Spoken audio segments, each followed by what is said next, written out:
विदर्भातील जागा वाटपामध्ये आतापर्यंत झालेल्या बैठकांमध्ये 62 पैकी 29 जागांवर महाविकास आघाडीच्या नेत्यांमध्ये एकमत झालंय, तर 33 जागांवर अजूनही पेच कायम आहे। यामध्ये काँग्रेसने विदर्भातील जागांवर आग्रही भूमिका घेतली आहे। त्यामुळे जास्तीत जास्त जागा मिळवण्यासाठी काँग्रेस दबाव तंत्राचा वापर करत असल्याची माहिती सुद्धा सूत्रांनी साम टीव्हीला दिली आहे। या संदर्भातली अधिकची माहिती जाणून घेऊयात। विदर्भातील 62 पैकी 29 जागांचा हा फॉर्म्युला ठरला असल्याची माहिती आहे। 29 पैकी 24 जागा या काँग्रेसला सुटणार आहेत। काँग्रेस त्या जागा लढवणार आहे असं कळतंय, तर उरलेल्या 5 पैकी 4 जागा पवारांकडे, तर ठाकरे गटाला केवळ 1 जागा तिथे मिळणार आहे। आणि 62 पैकी 33 जागांवर हा तिढा अद्यापही कायम आहे। विदर्भामध्ये जास्त जागांसाठी काँग्रेसनं आता आग्रही भूमिका घेतली।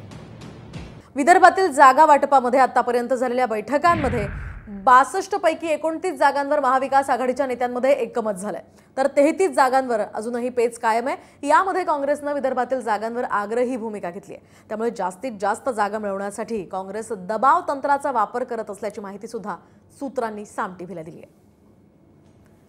या संदर्भातली अधिकची माहिती जाणून घेऊयात। विदर्भातील 62 पैकी 29 जागांचा हा फॉर्म्युला ठरला असल्याची माहिती आहे। 29 पैकी 24 जागा या काँग्रेसला सुटणार आहेत। काँग्रेस त्या जागा लढवणार आहे असं कळतंय, तर उरलेल्या 5 पैकी 4 जागा पवारांकडे, तर ठाकरे गटाला केवळ 1 जागा तिथे मिळणार आहे। आणि 62 पैकी 33 जागांवर हा तिढा अद्यापही कायम आहे। विदर्भामध्ये जास्त जागांसाठी काँग्रेसनं आता आग्रही भूमिका घेतली।